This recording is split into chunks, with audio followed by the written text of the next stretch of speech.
Okay, sorry, I want in between sections. Well, that was super fun. She's awesome. She's right. You should never be afraid, because I was afraid to introduce myself to her because I was like, she's too awesome. I don't need to introduce myself to her. She's never going to want to work at the California program. And then one of the national producer, actually Bruce, was like, Casey, go over and introduce yourself right now. And I was like, okay. And I walked over and introduced myself. And now you guys just got a wonderful hour out of that. So there you go. Further follow-up. You should always be open to new things. I'm going to wait for everybody to pop back on before I introduce you, Bella. Oh.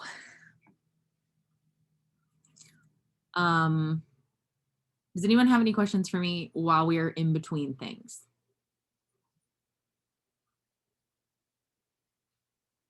I'm taking your silence as no. I actually did have one question. Yes. So I know that we are supposed to be introducing like the girl in our row. Yes.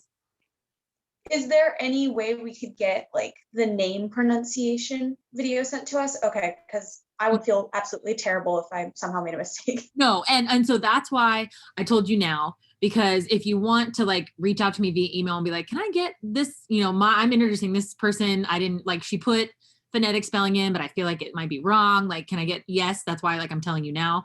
And then also the name pronunciation videos are due Friday. And like you're recording on Friday. So if you think you're going to need it ahead of time, and I'll put this in the email tonight, that's good. Ask for it ahead of time if you're going to need it. Yeah. I mean, which like I've already had to ask how to say some of your names multiple times. I've like, my brain works too fast for my mouth. And so it gets stuck right here. And then it just comes out as a jumble. So no, I would much rather have you say it correctly. So just email me if you're like, I'm going to have some trouble, and I'll put the two of you in contact, and I will talk about that in my email tonight. Awesome. Thank you so much. Also, I think Angela might be in the waiting room. Oh. Ollie, can you not? Oh, she sure is in the waiting room. I'm so sorry. Sorry, Angela. Thank you, Anna. Okay. It's officially 05, but looks like we have a few people quite not here. Getting ready to introduce our has-been. Let's see. We've got almost everybody. We're waiting on Shruti, Sophia, Emily, Tiffany, Anisha, and Aspen. I know some of you guys, though, I think we're pretty good. Okay. Well, that was awesome. I'm hoping you guys got some little nuggies of knowledge from Miss Elif. She is quite amazing. So now I want to introduce to you one of your has-beens. She participated last year and was the Distinguished Young Woman of Greater Bakersfield, Miss Isabella Caputo. Welcome, welcome. Hi, guys. So Isabella, we're just here to meet you, to get to know each other, to hear your thoughts, your experiences. If you're interested in the attribute satellite awards that are optional, how many did you receive last year? 3? Yeah, I got 3. So she's a good one to ask, because she clearly knows what she's doing on that. Alrighty. Do you want to just start talking, or do you want me to ask you lots of questions? Because I can do either, or we can open up the floor. I'll give a quick run through of who I am, what I'm doing, all that kind of fancy stuff, and then we can do that. Perfection. Go for it. Okay, well, like she mentioned, my name is Isabella, and then I was the Distinguished Young Woman of Greater Bakersfield for the class of 2021, and kind of just going through what scholarships specifically I got from the program, because I got a lot more than scholarships, meaning a lot of friendships. But at the local program, I won self-expression and then also the title of Greater Bakersfield. And then at state, I won interview, self-expression, and 3 of the 5 satellite awards. So I had a lot of fun there. But the reason why Distinguished Young Woman is so big in my life is because I've been a part of the program genuinely since I was born. My mom ran the local program here in Bakersfield for like 18 years, 20 years. So I was a part of that. And then when my sister competed in the program, she moved up to state. So she was the state chair for a little while. So I was able to kind of see the backstage kind of things of everything. And I hosted girls at the state level every year. So I had always seen distinguished young women through the volunteer side. And I was so excited to be a part of the program, but definitely extremely nervous because I had seen all the girls go before me and I was very intimidated. But I got to this point and I couldn't have wanted it any other way. Obviously, the pandemic sucks. I'll be the first one to say it.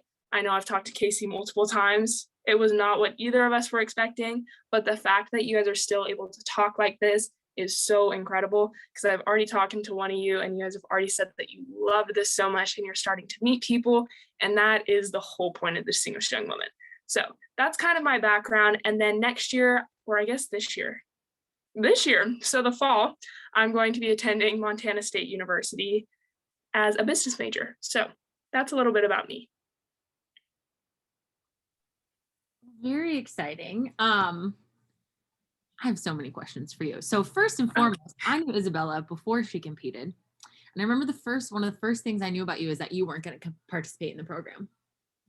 And that was like, was not true. Yeah, that was like one of the first things you said to me. You're like, I don't know if I'm going to participate. You were like on the fence about it. It was like right in the time where everyone was asking you like, oh, so you're going to participate next year, the year after that? And you were like, I don't know. So now that you have participated, are you very happy that you participated? Oh yeah, completely. Like I mentioned, like, yes, I did get scholarships, which let me just say, this is one scholarship thing that you guys are all doing, but don't make it the only thing. Keep applying scholarships. I didn't realize how expensive college was. And I know people say that literally all the time, but you want to have that ability to do what you want and you want to have the fun weekends, and like weekends also cost money. So just make sure that you guys are trying to get as many scholarships as you can. But I made so many friends through this program. Our local program was a little bit smaller and we were able to have it all in person before the pandemic. I think our program was on March 2nd or 3rd. So like literally right before everything happened. But I have made two of my best friends in the whole entire universe, and we hang out almost every week. So that's just something that I've loved so much. And then at the state program, I was able to connect with a couple girls from across California, and specifically Cerritos. I'm friends with Ashley, if anyone here is from Cerritos. So I love her. But it's honestly such an amazing opportunity to be able to meet people, and you can see where these people are going to college and that kind of thing, because I'm sure that some of you guys are going to be going to the same schools, and then you already have that connection with someone. So highly recommend, but you guys are already here. So I'm super glad you guys are all doing it. Awesome. So your mom is the person who basically taught me takeaways and what you can take away from this wonderful week. So other than scholarships and friendships, which I feel like are the two biggest, just in terms of like the workshops or the categories, like what was your biggest takeaway from the DYW program minus scholarships and friends? I think that the most beneficial life lesson that DYW teaches you, actually there's a couple, so I'll just hit on two. The be your best self attribute thing. I cannot tell you guys how many times I've just thought to myself and like, oh shoot, like I'm not being my best self. Like I need to like change around, like start eating healthier or start working out or being more responsible with my schoolwork and that kind of thing. And then also more on like less of the thought process of what everyone's doing. The interviews are so extremely helpful. I've had to do probably 10 interviews since the program, and I have felt so much more confident because I've already done it. Not like these are mock interviews or anything, but these are actually preparing you for the real life. Because like, yes, fitness is super important, talent, great, but like self-expression and interview, those are things you are going to be taking with you for the rest of your life. So really try to take advantage of all those opportunities.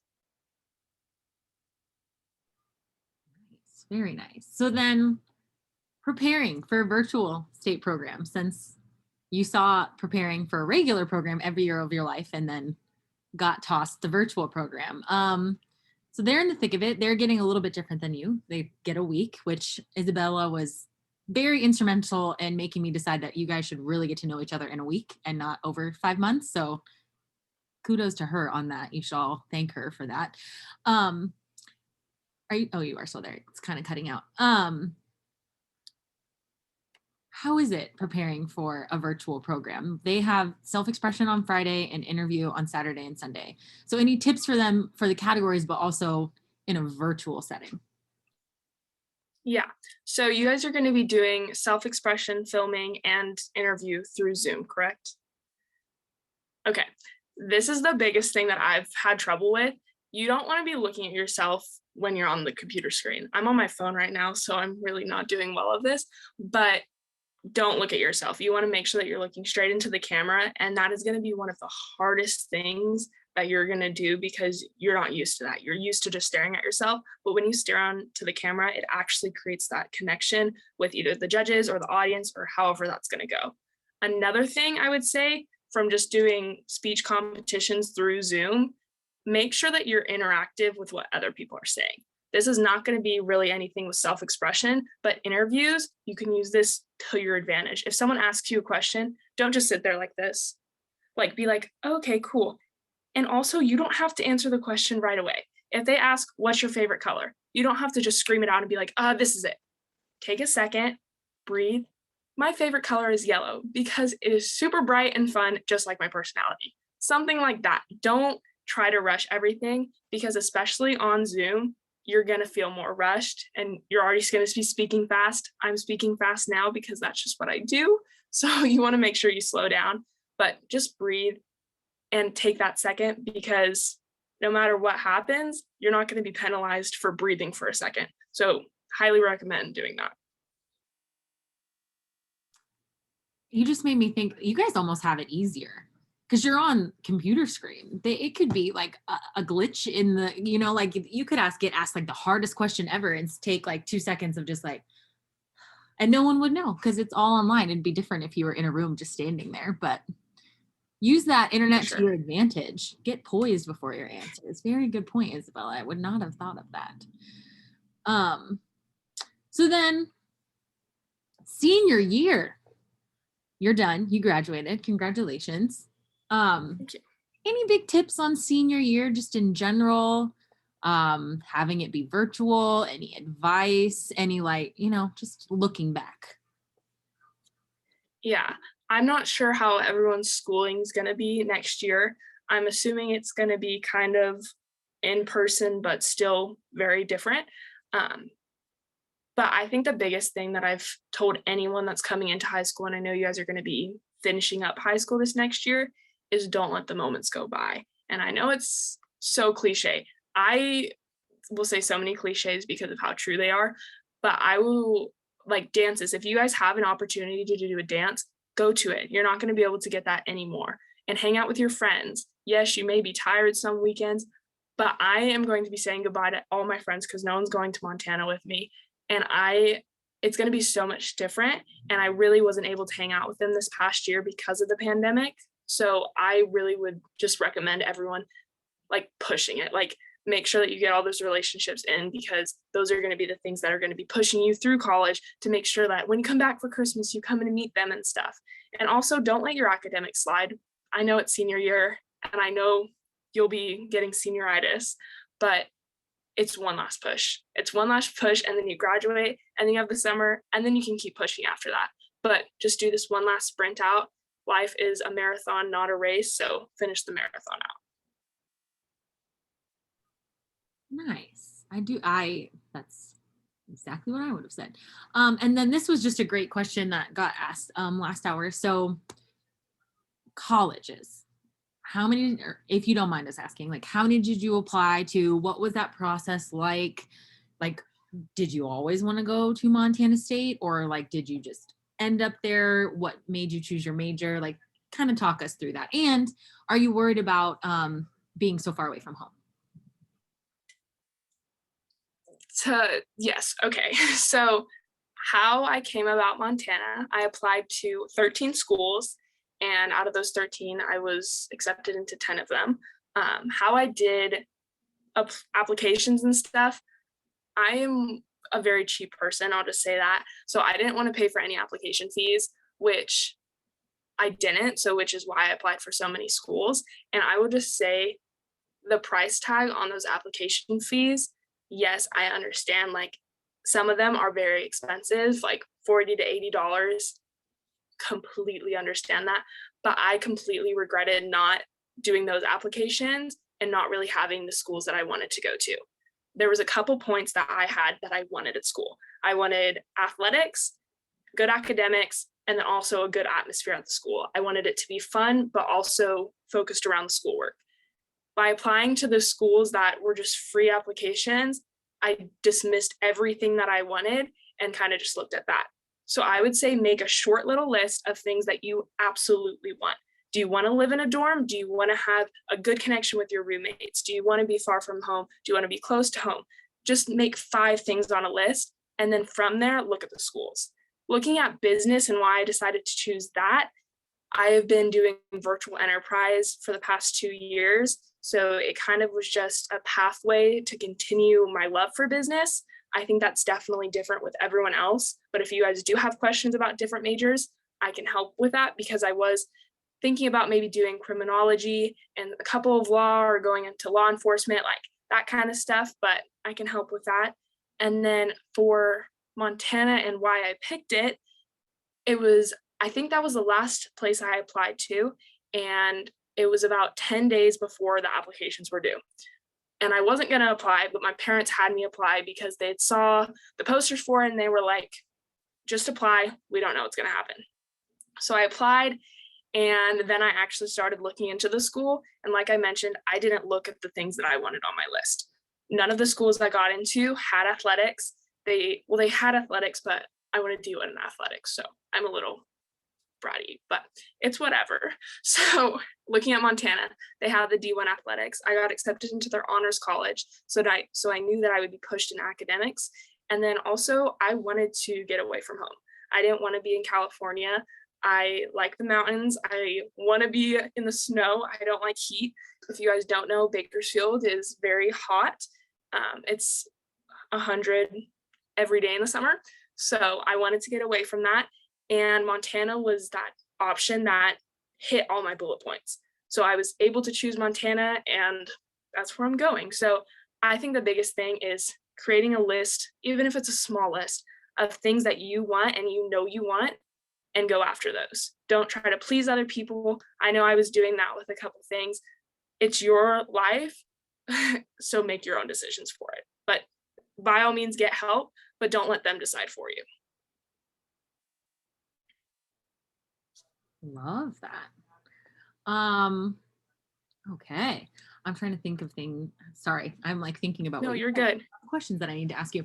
I think we kind of hit on being your best self. I feel like, do you find that that's it? The way you're talking about it, like, oh, am I being responsible? Did I do my schoolwork? Like, am I being studious? How does that fit into your life? And do you feel like it makes your life harder trying to be your best self, or like after pushing through those hard decisions, it makes your life better? Yeah, I think that the attributes of be your best self come most into play with more like your friends and everything. I know that family is important to, I'm sure, everyone, but you're usually doing these things. You're usually being your best self with your family in some cases, but when you come around your friends, you sometimes put up a face. I know that I did that for 4 years. But I look back and I realize how important it could have been just to be like truthful to myself.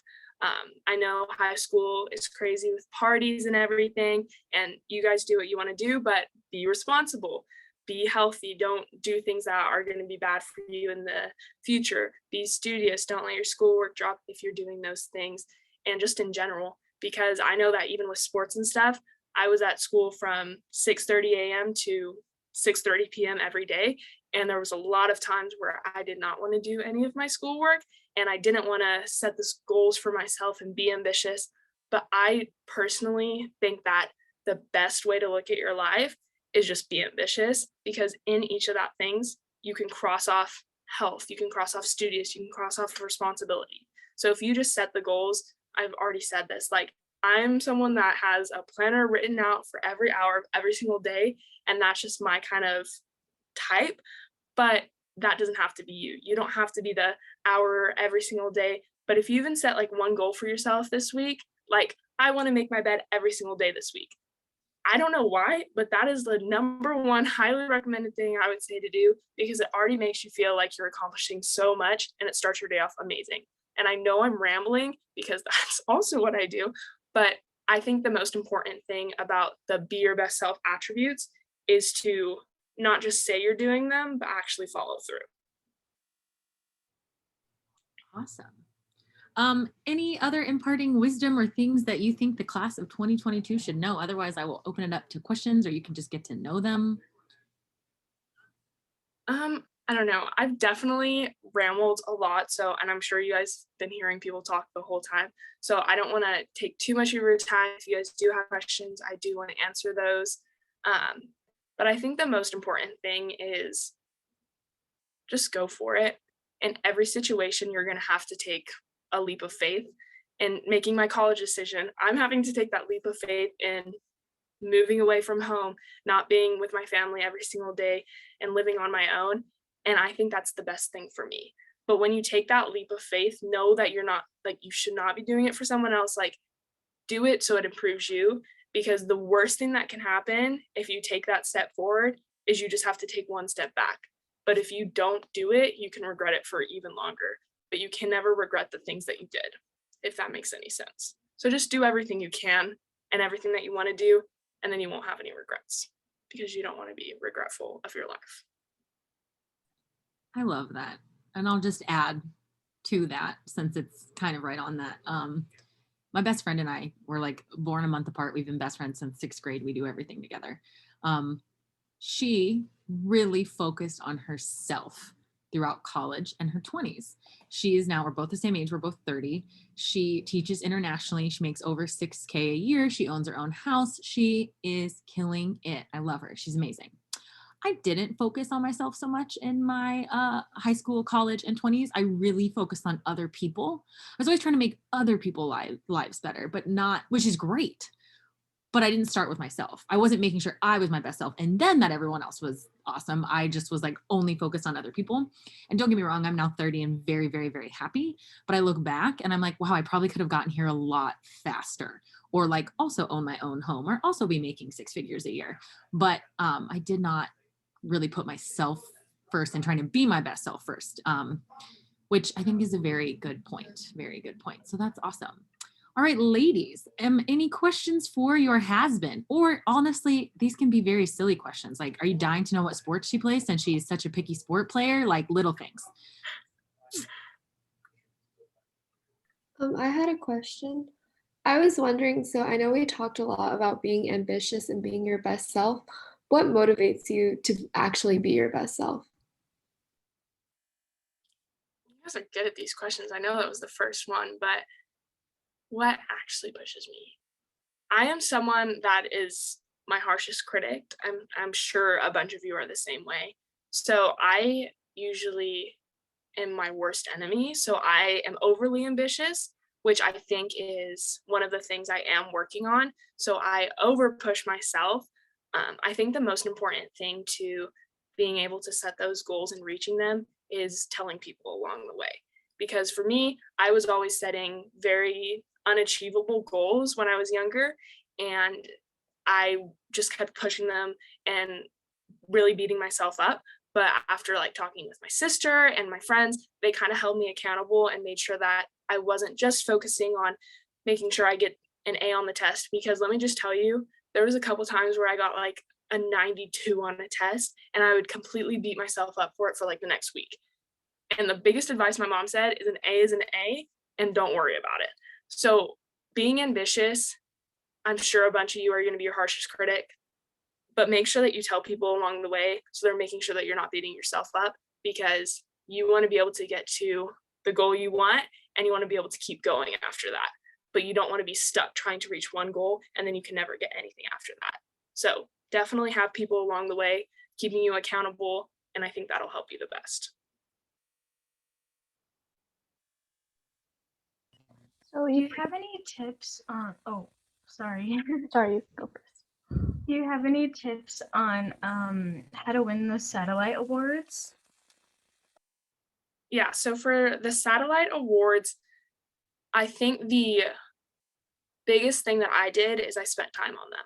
I know a bunch of people that did do them, they kind of just filmed them, which is great, but I think I set aside, I think, an hour for each video that I was making. I ended up making one for each of the categories, which you don't need to do at all, but I would just, if you're gonna just do one award and you're gonna put all your time and focus into that, do that, but then just take 5 minutes to do the other ones because you never know what's gonna happen. But specifically for like winning them,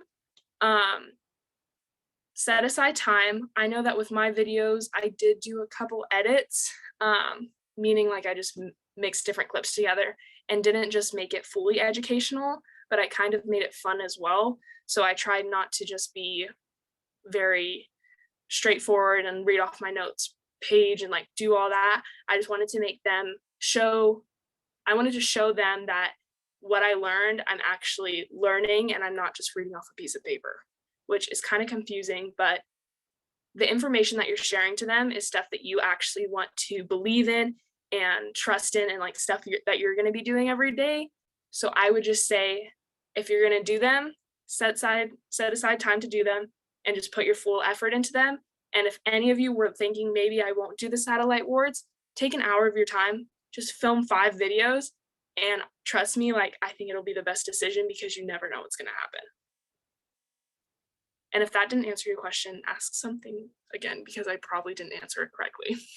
I got feedback from the judges last year because the judges who judge your attribute awards are actually the speakers. So the speakers get together and they watch the videos and they're like, oh, okay, like who got the most out of these? Like who was really listening? Who like fully understands what it means to be healthy, be ambitious, be whatever. And like Isabella said, she didn't just like, what I learned in the Be Healthy presentation was 1, 2, 3, 4, 5, 6, 7, 8, 9, 10. And yeah, like she was very more practical. Like, yeah, I learned this and that's so cool. And I can make that an easy addition to my life. And this is how I'm doing that now. It was more like actually personal and like not a recitation of what the speaker already knows, because the speaker, they're telling you everything you need to know about it, right? It's more like, how are you? If you go watch the videos, they're on the online resource. I showed them to you earlier. If you watch Isabella's, you're like, oh, they're very good. Just to further add on to your thing. And then someone else had a question. Oh, one more point on that before you ask Eunice, I'm very, very sorry. You can edit your attribute videos. So in the rule book, in the handbook, it says all over, do not edit your videos because those are your competition. I hate that word. Videos, those are your DYW videos, you know, your talent, your fitness, you can't edit those. These optional awards, you can, if you want floating vegetables that run through the screen for Be Healthy, like you go, you know what I mean? Like that's, the judges are judging on what you're saying, but like you can edit them to make them fun. That's all fine. Sorry. Also, if you don't edit them, it doesn't mean that you're not going to get them. I know that Ashley and Carissa didn't edit them. They just took one fell swoop and they also got awards too.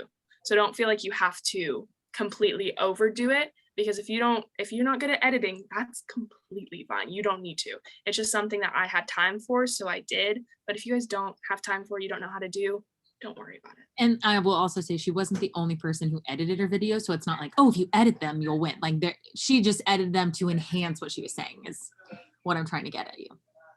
Eunice. Oh, so previously you mentioned how you did a bunch of other scholarships besides Distinguished Young Women, and I was wondering if you could describe the process of how you searched for them and applied for scholarships. Yeah, okay, wait. I actually pulled up my list of the scholarships that I applied for. This is, okay, if you guys are all in California, so you guys can all apply for the Elks National Foundation Scholarship. I can type it in the chat so you guys know, but this scholarship was super easy for me to do. It kind of was basically a fill in the blanks and just kind of give us a little information about yourself. I think I had to write one essay on it, but super easy, and I ended up winning $800 for it. And it's only California and Hawaii that are applying to this specific one. So let me type it in the chat. Elks National Foundation. So that was a big one because it wasn't something that everyone knew about, but those who did do it ended up getting scholarship money from it. I ended up getting $800. So that's one I highly recommend. There's also, I'm sure, oh, I'm frozen. Can you guys still hear me? I can still hear you. Yeah, they're nodding. They can Okay. still hear you. Great. Okay, there we go. Also look for local scholarships. For me, we had a lot of scholarships through community foundations. So I'm not sure if that's going to be for everyone, but we had a community foundation. So I would Google that. And then also retired employees. If you guys have anyone that served in your community as a family member, there's a lot of scholarships for that. So my grandfather was a firefighter and I was able to apply for that scholarship and I ended up getting $2,000 and no one applies for it. So anyone who applies gets the $2,000. So look at that. And then I would mainly do applications that either are going to not be a for sure, but like the local ones are going to be your best bet. Yes, national ones are great. I haven't won any national ones other than that California, Hawaii one. So the local ones, your number one bet. So just search up local scholarships. And I think that's going to be your best option, but like, don't not apply for the national ones because you never know. So that's what I would say, if that helps.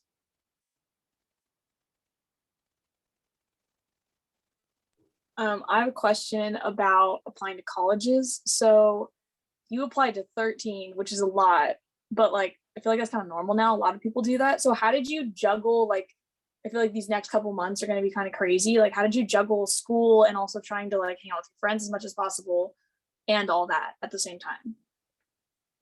Yeah, I think that at the beginning of senior year, I definitely was not the best at juggling.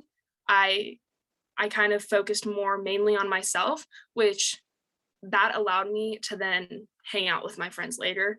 I know that obviously I wanted to hang out with my friends while I was doing the application process, but for me at that time, it was more important to get this stuff done so then I could have fun later. I know a lot of my friends kind of waited till the last minute, and kind of the way I did it is I was not procrastinating, but I wasn't ready for the next step yet. And I didn't know what I wanted in the future. It's really beneficial for me to go and see things and experience them. And with the pandemic, I couldn't go to visit the schools. So I was the person that kind of was just waiting for that spark to hit me and me not having to do any work on it, which let me just tell you, nothing hit me. So you want to make sure that you're putting in the work. So I would just recommend getting it done. If you're kind of interested in a school, look it up, Google it. It's not going to just come out of space and hit you and be like, oh, this is the school you're going to, and this is everything that you need to know for it. Like, it's not going to be that easy. And I'm not going to tell you that applying to college and being a senior is easy, because it is not. And you guys are still living in a pandemic. So it's not easy. It's going to be even harder than most people. So I would just say that you want to make sure that you prioritize this, because if you don't, then you're going to be in the phase of just trying to run and get things done super, super fast at the end. And it's not going to get you to the point where you need to be to feel comfortable going to the next stage. So I would just suggest, if you think about a college right now, look it up. Start looking now, because it's not going to hurt you. If you guys are sitting in your room for 30 minutes and you have no clue what to do, watch a show and look at colleges. Like, it doesn't have to be something where you have to sit down for 24 hours and just do everything. If you guys get it done early, then you guys have time to space it out, and then you can hang in with your friends. And if you needed a break, go and get coffee with your friend, and just take that time to make sure that you're focusing on that, but don't focus on it like completely like this is my entire life. Because yes, college is the next 4 years or 2 years or however you guys are taking it, but it's not the rest of your life. So just know that, if that answers your question. Kind of piggybacking off of that. Sorry. Okay. Piggybacking off of the previous question, I know there's like two types of scholarships. There's third-party scholarships, and then there's the scholarships that are offered through the schools. I was wondering if you applied to any like school-specific scholarships, and if those helped you out at all, or if it was more from third-party. Yeah. So I got a lot of third party. I ended up getting 2 from the school. going into an out-of-state school, they have a lot of scholarships for students that are coming out of state. So there's usually one for California if you're going out of state. And then that's where I got a little bit of my money. So just going to Montana, I had the opportunity to apply for their blue and gold, which is only applicable for students that live on the West Coast. So I just applied and it was basically a guarantee. So I would look specifically at like scholarships for your state if you're going out of state. I know in-state's a little different. I didn't apply for anything in-state, so I can't help on that end. And then I also got the Academic Excellence Award through the school, and that's just through submitting transcripts and stuff. So looking towards applying for things, make sure that you guys are looking at the state specific stuff. And then also there's scholarships within your major. I wasn't able to apply for any of them my freshman year, but through business at Montana, I can apply for, I think, 5 to 6 different scholarships next year and the year after that. So look at business, not your business, look at your major, and then also what state you're coming from, or if you're staying in state, look at those specific ones. If that's kind of what I did, and I know it's going to be different if you're staying in state, but out of state, they usually have stuff for the people that are coming because they want it to be more affordable.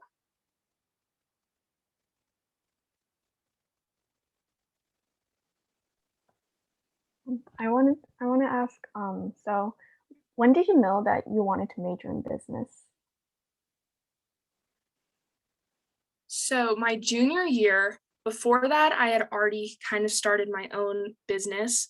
I needed to raise money in 7th and 8th grade to go to a Washington, D.C. trip. So I decided to start making a little project on the side. And I did over Halloween and the fall season, I sold pumpkins to people, something super small. And that was something that I love to do. And I kind of didn't think that it could be something that I could do in the future. I kind of thought it was just me being a little kid. I wasn't that little, but me being a kid and just trying to get money. And then these last 2 years, I've been a part of a program called Virtual Enterprise. I'm not sure if your guys' schools offer it, but if they do, get in that class. Highly, highly recommend. All you do is you create a virtual business. So I had a company last year. It was called Trekkers. We created a product. We created a marketing plan. We had financials. Like, we had everything. And I loved being a part of that and seeing the backstage of everything that it takes to create a company. It's not just someone saying, oh, this is a good idea, let's just do it. There's just so much behind it. And I kind of liked seeing the startup aspect instead of just seeing the product. And I also wanted to solve problems that are in the world and with different products and things. So that's why I came to business. And then specifically why I'm deciding to go into marketing and finance. For marketing, I love social media, and not in the sense of I love posting about myself, but I love educating people. So I had the opportunity to be an intern for a couple of different organizations that I could post pictures for them and educate through their platforms. And I absolutely love doing that. I loved creating the Instagram stories. I love editing videos. So that's kind of where marketing came into play.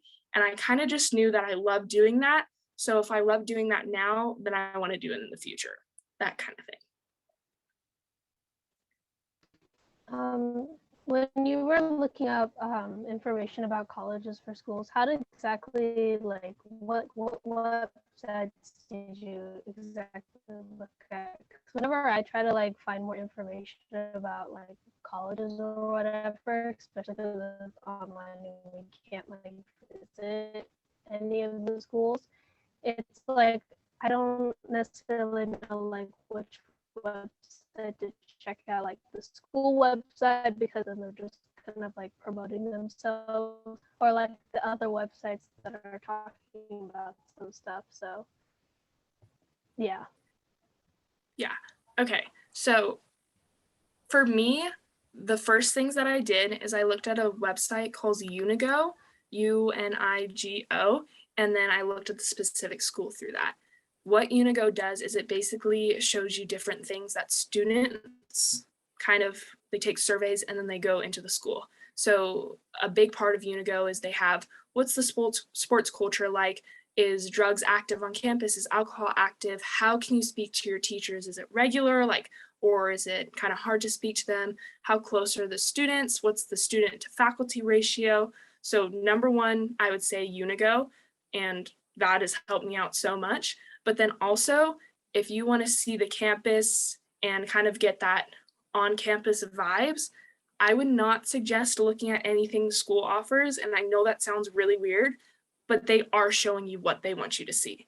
So the good thing about YouTube and social media is people are posting their actual personal preference about the school. So there was one school I was applying to, and I was searching for things about them, and all they had, like everything on YouTube, everything was just from their school.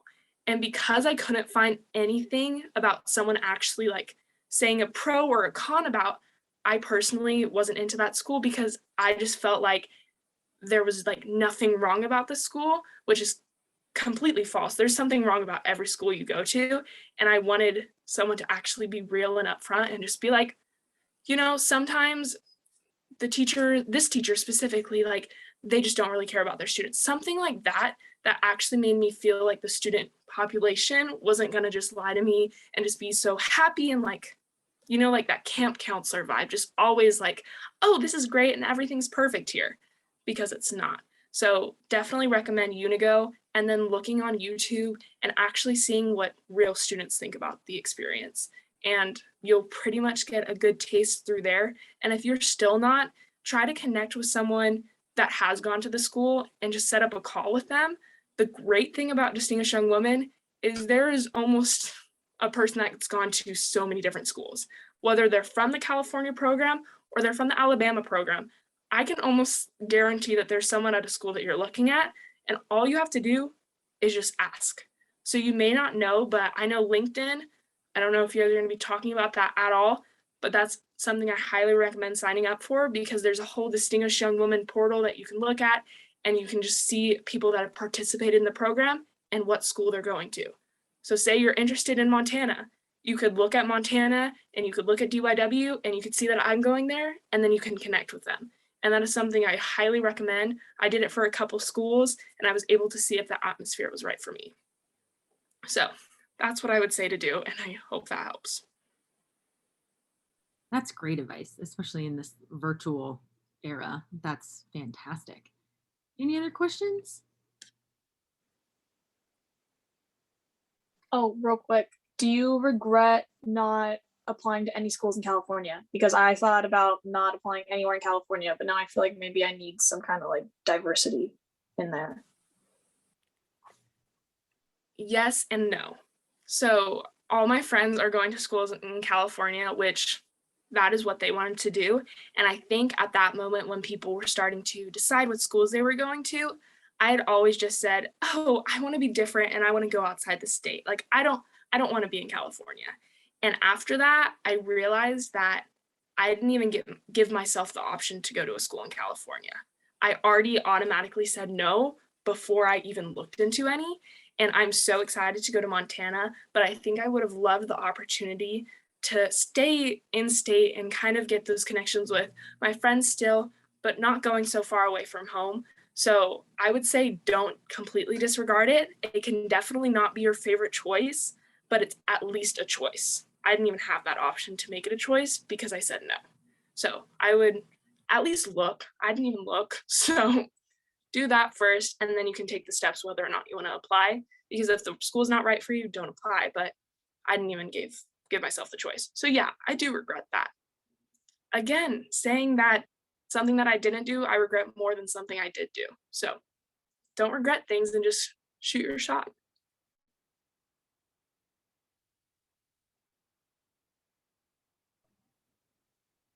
Anybody else? I asked to the last speaker, but I was just curious here too. So I just wanted to know what was your most memorable part in your Distinguished Young Women journey? I think looking at my life, I want to say the friendships and everything, because that genuinely has been something that's been so beneficial.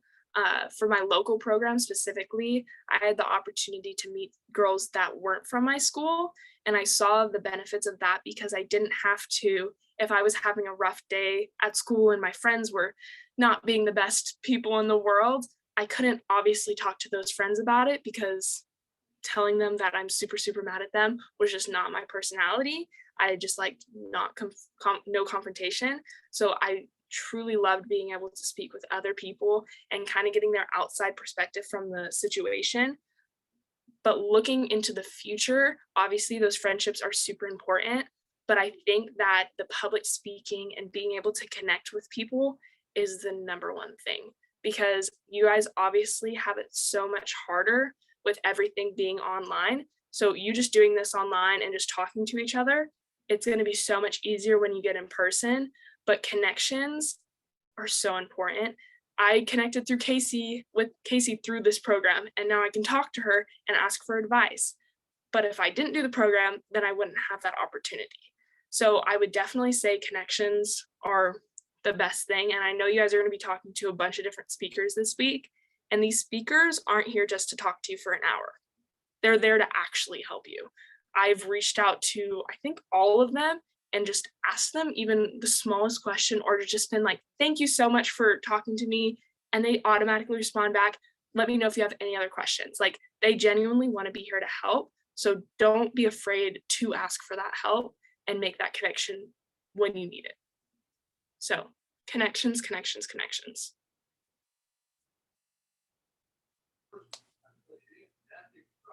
Awesome. Does anybody else? I don't want to cut you off, but I'm like trying to scroll through you are. Okay. Well, in our last few minutes, I have a question for you. Brief overview of LinkedIn and its positives that you've gained, like by using it. Yeah, LinkedIn, super easy to use. I would compare it the most to like Facebook, because it doesn't have to be something you're super active on, but it's an opportunity for you to reach out to people. Yes, a lot of people do use it for getting jobs. I personally didn't use it for that. I used it just to be able to speak to those people that can help me. I connected through LinkedIn with everyone that was in DYW.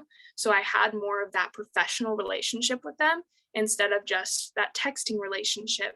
So I saw that LinkedIn was a space for professionalism and help. So I would just say with LinkedIn, sign on, make a quick profile. It took me about 10 minutes. And then after this, connect with everyone that you're speaking to. So connect to Gwen, connect to Casey, connect to all those people that you are going to be able to talk with. And then you can use that in the future. And in years to come, 5 years, 6 years or whatever, then you can use it for a job. But just having that platform now to have as a resource is really beneficial, especially for college, because you can look at college and people who follow it. I know that for me, I want to work at Disney in the future. So I looked at the Disney Corporation and I saw which schools did they go to and like how they got to the Disney Corporation at the end of the day. So that's would be my favorite parts about LinkedIn. Or do you think you're going to do the Disney College program, or? Yes, I am planning on doing the Disney College program. I was able to get into college already done with my first year. So I am going to be pushing forward to do the Disney College program in Florida. So I'm going to apply after my first semester at Montana, because you have to wait a semester, else I would have already been there. But I'm going to apply, and I am so excited for that. Julia, if you are thinking about doing the Disney College program, the things, I can talk to you about it all the time. But if anyone's thinking about doing the Disney College program, I've heard that it's just a lot of work, but Disney is something I love so much. Like, that's where I want to be. But if you want to talk about it, I'm literally always available. So. Thank you. Thank you. And we have one more, Emily. Her camera's not working right now, but her hand's up.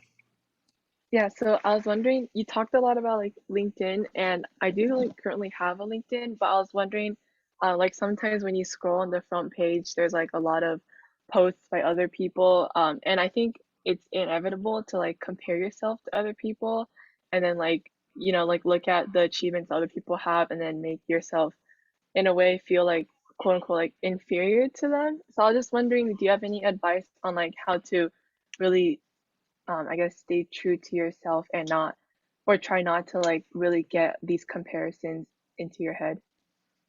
Yeah. So with LinkedIn, personally, the reason why I started LinkedIn is I was a part of a student-run program that was really trying to push for connections and creating your resume, basically. So there was like 14 and 15-year-olds on this platform, and I'm 18 years old, and it was definitely intimidating to see that they were already so established in it. So I definitely was worried about where I was, even watching the Olympics. I'm like, wow, this 13-year-old just got bronze. I'm so successful. Really not.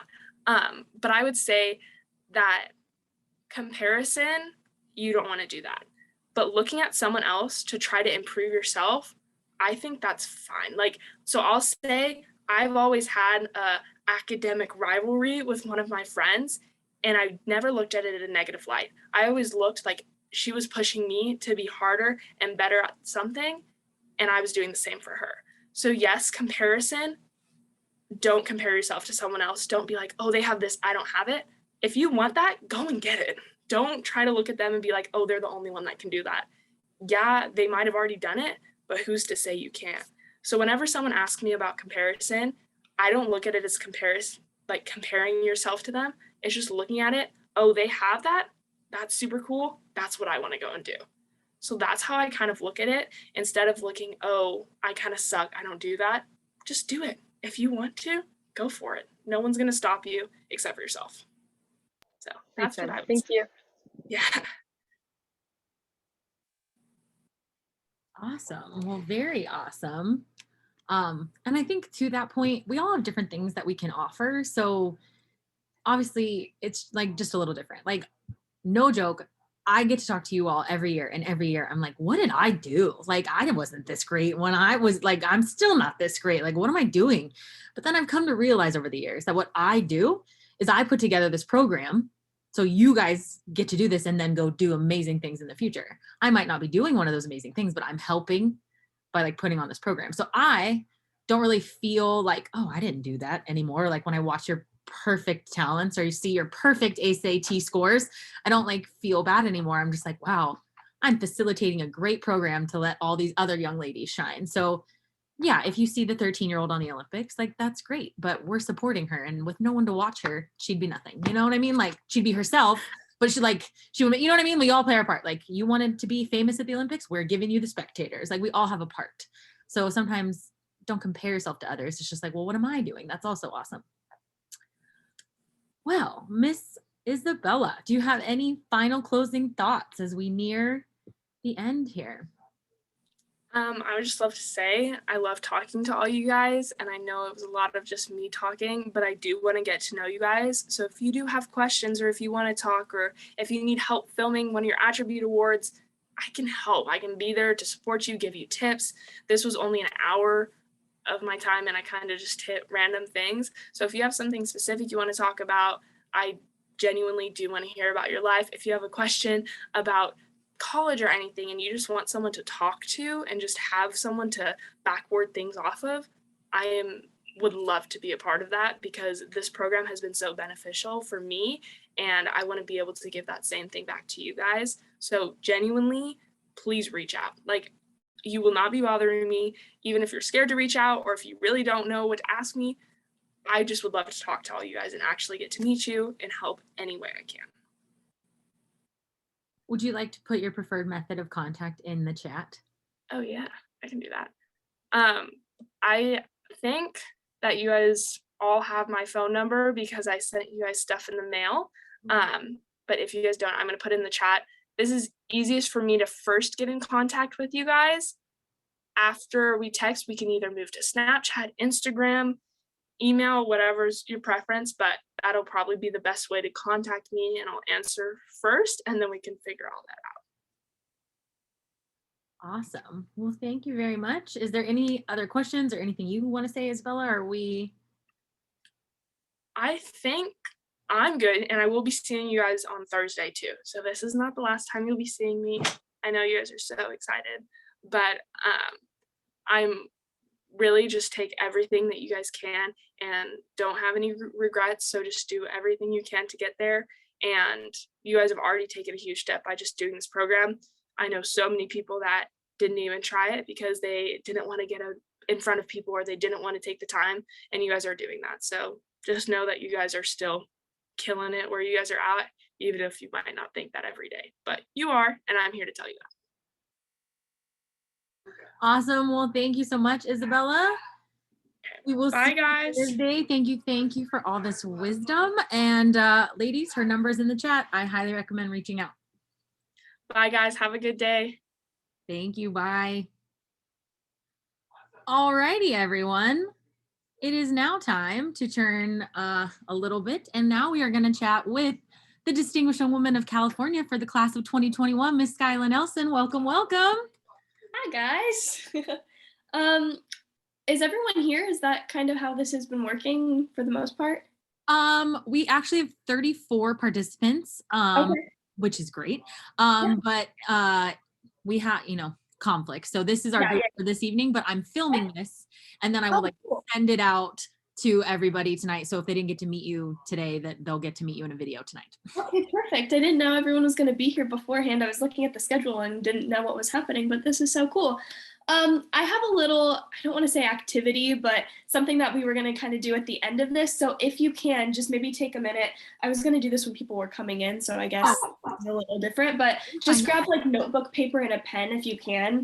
It's best if you can get just any sort of paper to write on, and then I have a bigger marker because you're going to like flip it over on the Zoom and show everyone. So just maybe not a pencil or something. So take a few minutes and just grab that, and I'll be here waiting. Perfect. Thank you. Thank you. Yeah, sorry. This group's got great questions. We've been like using the full hour on everything, which I am fantastic about. So. Oh, that's awesome. Yeah.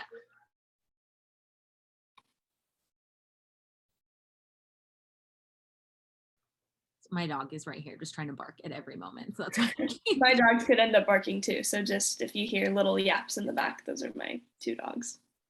That's what they like to do, huh? My chihuahua's giving me the eye. How are you? How have you been? Good. I've been good. It's been crazy. I'm leaving for school in 3 weeks. So it is crunch time at my house, figuring everything out. 3 weeks. That is insane. I'm going to the University of Iowa. Just a little bit about me. It's kind of funny. My grandma grew up in Iowa, so I guess it wasn't really on the list of things unless you had gone to Iowa. So I had visited a few times, and then just when looking for schools, it was one on my list, and when I visited, it was a done deal. I fell in love. So I'm going to study communication sciences and disorders, so hopefully to pursue speech pathology. I've been taking American Sign Language all through high school, so that's kind of the plan for right now. That's awesome. Very awesome. So I think for the most part, we're here. There's a few people who don't have access to their camera right now, so they're just with us. Yeah, that's okay. All right. Well, hi everyone. I just thought, I know you guys have had a full jam-packed day and probably for the rest of the week, so I thought I would just keep this kind of short and sweet and more relaxed. And so we have some time for questions, a couple of little activities, and then I'll try to keep it a little bit shorter so you can have a little bit of a break before fitness, hopefully, unless you have tons of questions like I've been hearing. So for those of you who don't know me, hi, I'm Skyla. It's nice to see you all and meet you all. I am the Distinguished Young Woman of California for the class of 2021. So I competed first in my local San Diego program. So that's where I'm from. I live in Carlsbad. And my Distinguished Young Women story is a little bit different. I have two really close family friends who are heavily involved in the program. They run the San Diego program, and I've grown up with them my entire life. So kind of as I was growing up, I really didn't think I had a choice. I thought I had to compete and that was going to be the only thing. I didn't have an option. And so for a while, I was kind of just like, oh, I'll do it. It's fine. It's part of it. They tell me it's great. I'm going to do it, blah, blah, blah. You know, you probably have had an experience like that in your life where it's something you kind of feel like you have to do for not necessarily yourself, but for other people. So I started the program. I went to that first in-person practice. So it's been a little different just because my first San Diego program, we were in person. So I went, it was probably, I think about 6 weeks. So 6 weekends, we went once a weekend to meet. And I absolutely fell in love with being surrounded by so many amazing girls. That was my favorite part of my program. I looked forward every weekend to going and seeing their faces and talking. And yeah, we had all of the workshops and things like that. And I should probably say that was my favorite part, but genuinely it was sitting around at lunch and just chatting or making jokes in between rehearsals. It was so fun and so different. And so then boom, we switched to virtual. Everything, you know, the world kind of turned upside down. And so it was a little bit different. And I feel like that connection aspect, even though it was a little bit different, we were able to continue that online. I mean, look at what we're doing. We're seeing each other's faces, we're making it through. And so that was kind of my favorite part, is just having that chance to meet so many other people you would have never known if it wasn't for this program. And even to this day, it's been almost a year, over a year since my local program, but we still talk. We still have our little group chat that we'll send random things on here and there. So it's just been a really good chance for me to not only push myself out of my comfort zone for so many of the other more stressful things, but to meet so many different people that I never thought I'd be able to meet. So that's kind of my experience. It's been great. I went through the California program online, and it was a change, but a really good one to, you know, kind of once again get me out of my comfort zone and figure out everything and how everything was working. And so then I went on to nationals this past, I think it's been close to a month now since we competed, and it was crazy. It was a lot of stress. I'm not going to lie. It was very, very stressful for me, but also it was a chance for me to kind of look back on the things that I did at my local program, at the state program, and find things that I could do better, not necessarily so I could do better while competing with other girls, but just for myself, and finding things that I can do to make myself a little bit more proud. You know, wow, you did that. Good job, Skyla. So that's kind of been my experience with this whole program. And I thought that I could get to know you guys a little bit better, because it was my favorite thing, was talking with the other girls, getting to chat with everyone. So I have a little bit of a game. I don't want to say icebreaker, because that used to freak me out in school when teachers would say we're playing an icebreaker game and that I had to talk and do all that stuff. It was just not fun for me. So I have a little activity set up. And so what you're going to do with this paper is I have 3 questions that what I'm going to do is I'll say it and then I'll probably type it in the chat. And I want you to write it down on that notebook paper you got out. And then I'll give you a minute or 2 to think of an answer. And then on the count of 3, we'll like take a little, you know, show and tell moment with our screens. And then if you feel like you really liked your answer to that question, I'm not going to put everyone on the spot for sharing. That would also take a long time, but you can just maybe unmute, raise your hand if you want, if there's multiple people, and we can share a little bit about our answers. So the first question I had is, something I have never done but want to try is ... So I'll type that right now. Something I have never done but want to try is... Go ahead, take a minute.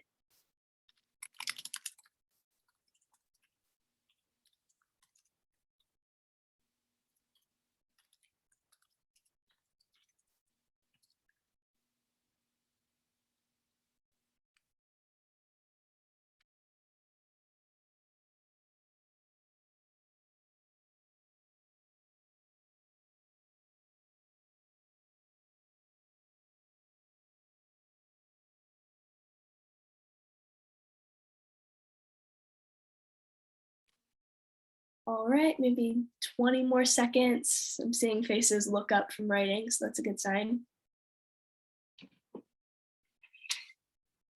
All right, go ahead and give me a thumbs up when you finish, just so I can tell how many we're waiting on. Okay.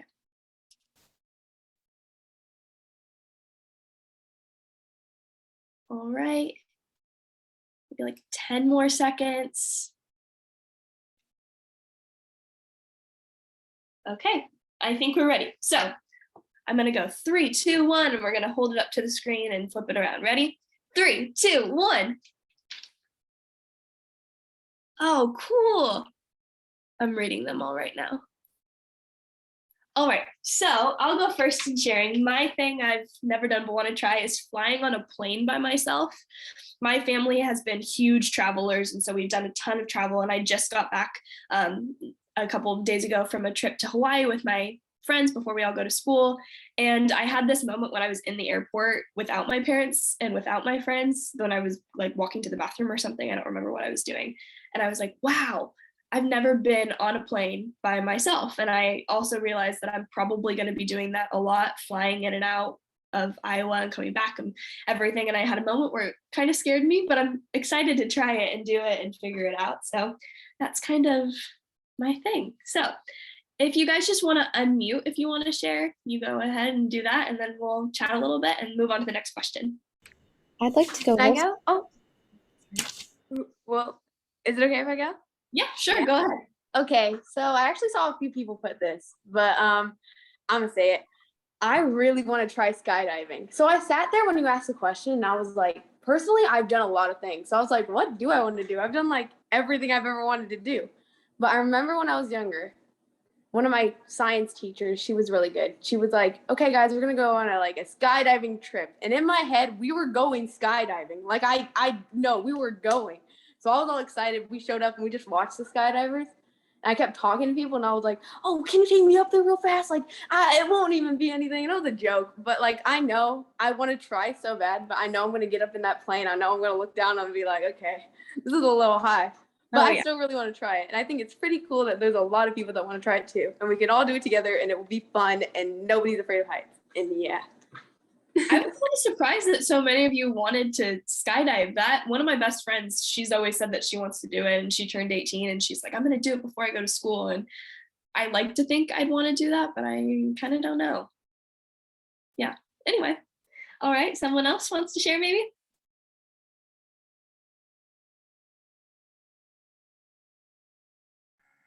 I said something kind of weird. I want to go eat fast food in different countries because on Instagram I see like right now in Starbucks in Japan they have like 48 different types of frappuccinos for each like prefecture, and they you can go around Japan getting special frappuccinos, and that seems fun. So I want to go eat fast food in different countries.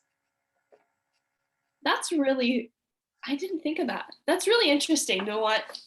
I just remember when my family went to Japan. And this was a few years ago, and I would not eat raw fish, so it was really hard for me to find food. And we passed a KFC, and I was so hungry, and I was like, please, can we go get the KFC?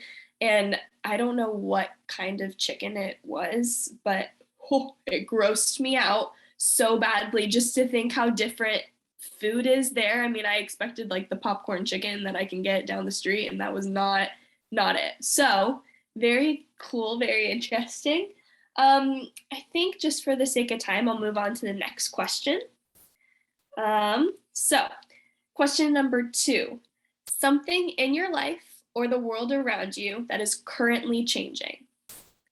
So something in your life or the world around you that is currently changing. Go ahead.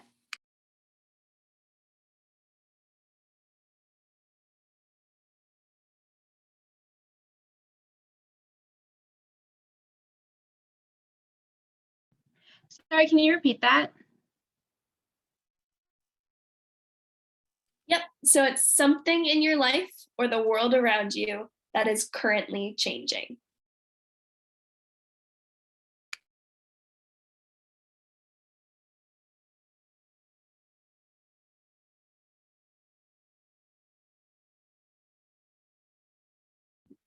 With everything that's been so chaotic with the pandemic, I find this to be a little bit of a fun question because everything's constantly changing nowadays. Exactly. And I felt like when I was trying to brainstorm some questions that were not just your normal questions that you would get in these kind of games and things, I thought everyone is going to have at least one thing that they can name that's changing right now. So I'll give you guys like 20 more seconds or so, and then we can flip it around and share our ideas.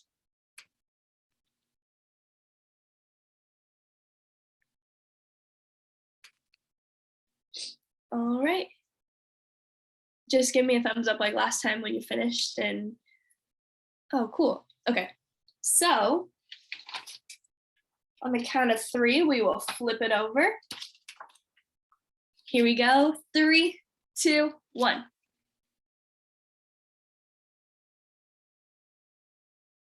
Oh, I love reading everyone's. Okay, so I'll start it out again. Mine is my friends are leaving.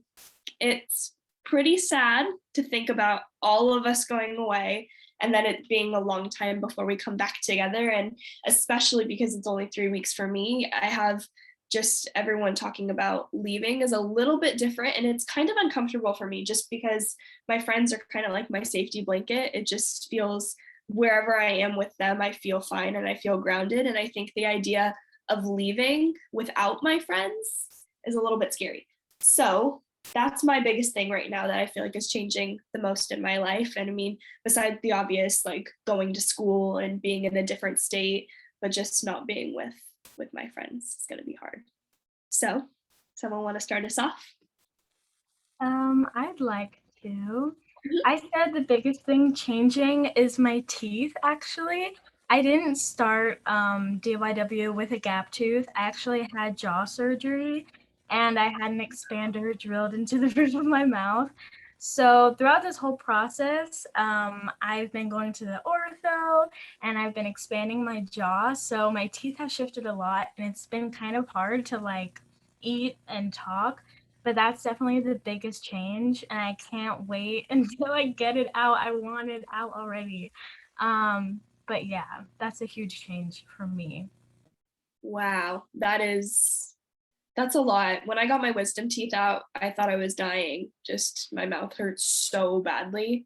I can't imagine that constant process must be a lot.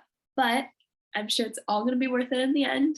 So just remember your teeth, they're going to change. They're going to be beautiful. Your mouth, it's going to be great. So anyone else that would want to go?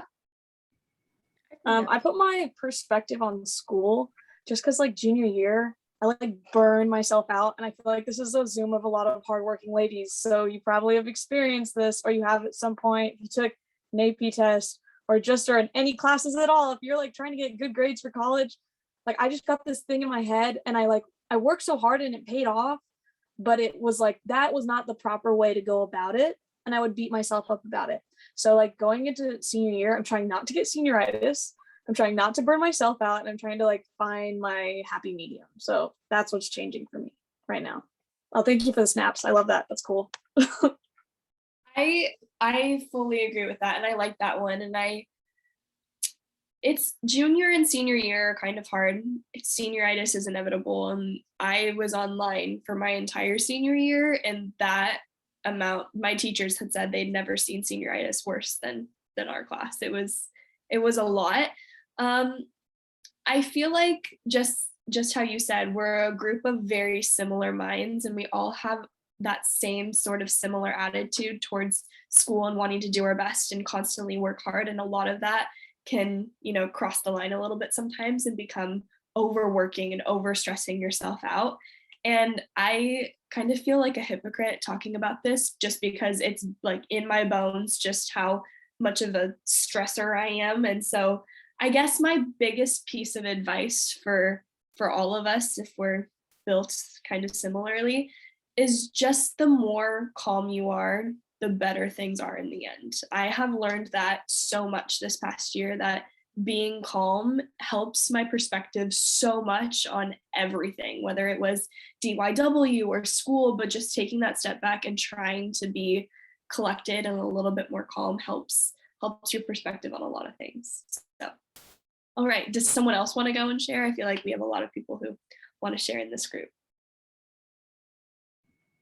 Well, I was looking at school as well, but more in regard to the school system and kind of education system in general. I think in light of a lot of the current social and just cultural events when it comes to BLM and things like that, I've seen in my school especially start to place a greater emphasis on ethnic history and expanding our curriculum when it comes to the history classes that we take. So kind of taking it away from like this westernized view of how the US is or other countries as well, which I think is a step in the right direction. However, I have been reading as well in the news of other states taking away certain topics, like when it comes to MLK or the Trail of Tears. So, I mean, I'm proud of California for the changes we're making, but I don't know, I can't say the same for other states as well.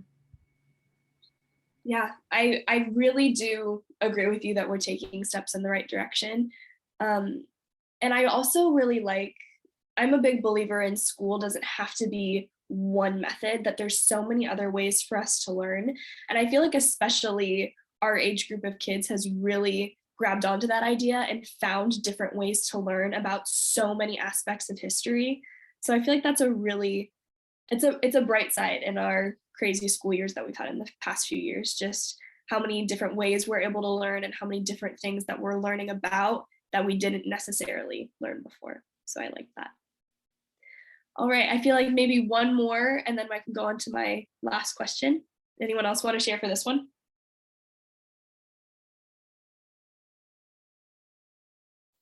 Or we can just go straight to the other question. Well, I was just going to add on to this conversation. I also put school, and in a different way from the past two girls who've described it, just in terms of COVID and what it's going to look like. I don't want to say I've lost a lot of friends, but I've lost a lot of school acquaintances and relationships through the pandemic. So people who were in my classes, people who I saw, for example, at AP test, who I'd forgotten they existed, not in a negative way, but just I'd forgotten they existed, and I'd forgotten that relationship I had with them, even if it was just as a classmate or a peer. So I'm really interested in as to what that's going to look like in school next year. And also just a general, like Sophia was talking about, a general change of mindset from the junior, oh, this is the grind, this is about the grades and the AP tests, to the senior that's kind of, all right, well, what is my purpose of going to school right now? In February, when I've finished my applications and I'm just waiting for acceptance letters, what is going to keep me going to school, and what is my purpose of going to school right now? So that's kind of a changing mindset for me. Yeah, it's funny that we can touch on so many different ideas relating to school, all individually. We can come up with our own ones, and then we go to share, and we're all agreeing with these different ideas of things that are based around school, because really school is our job right now as kids. That's one of our major things, is we are going to school, and it's kind of taking up all of our time. So I look at it kind of like, oh, this is my job for right now. My sister, she was a freshman last year. So in my high school, very big, my graduating class was 650 kids. So it's a bigger school.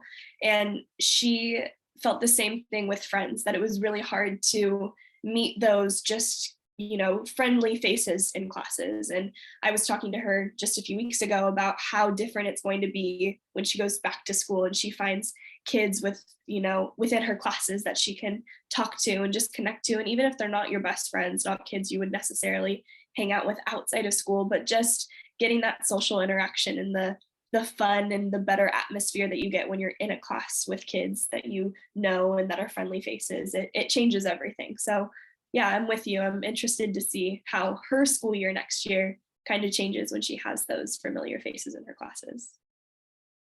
All right, one last question for this sort of activity, I guess. All right, here it is. One thing that scares others but might not scare you is.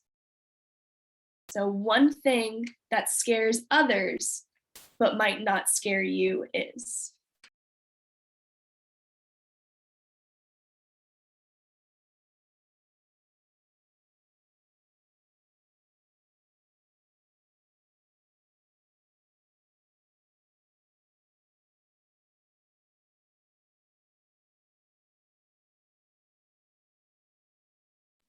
All right, I typed it in the chat. Go ahead, take your time, write it down.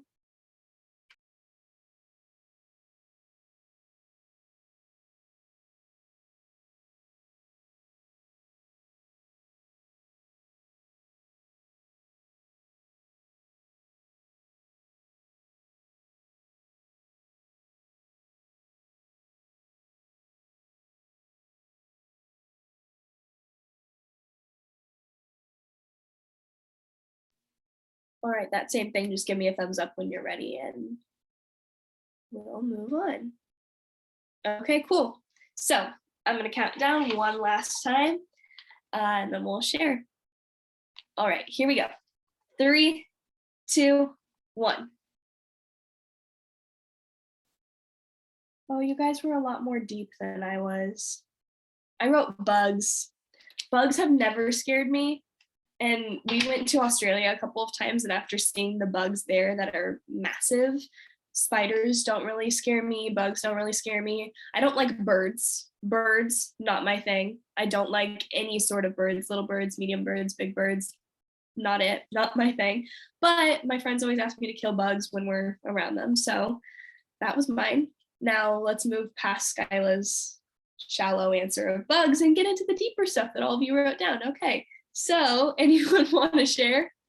Maybe we're just all scared of bugs, Skyla. You don't know. I mean, you know. I guess so. I don't know. I'm terrified. I'm reading all of these that are I'm reading them all, and they all went so deep and so expressive, and I'm not scared of bugs. I don't know. It's just fierce warrior bug killer. I mean, okay. I actually also said bugs. Really? And yeah, and it's to like an extent. Like if you told me to kill like a giant cockroach, like I would not touch that thing. Okay. But it's because like I grew up in a household with like mostly women, and they were like all like scared of bugs. So when my dad was like at work or something, I would be in charge of like throwing the slipper at the tiny spider crawling across the wall. Yep. And so like I kind of built up a tolerance to that. So that's the only reason. Yeah, I feel that too. I just have the tolerance for them now. Yeah. All right, you guys just unmute when you want to chat. You can go ahead and do it. Mine was about meeting new people. I know a lot of people are kind of scared to like go up to people and just be like, hi. But I think it's kind of fun to just go up to people and ask like, hi, like I'm Anna, like what's your name? Because I like meeting new people. Yeah, that's a good one. And I feel like it makes so many other people more comfortable when you're the type of person to do that, because I know so many people who need you to kind of, you know, talk to them first before they'll talk to you. They need the initiator, and then it just opens the doors and they talk to you, blah, blah, blah. It's all great. But I feel like everyone, whether you're the best speaker, and always do that, just to work on that a little bit and always be that person, because you never know, someone might just need that little hook to get the conversation started.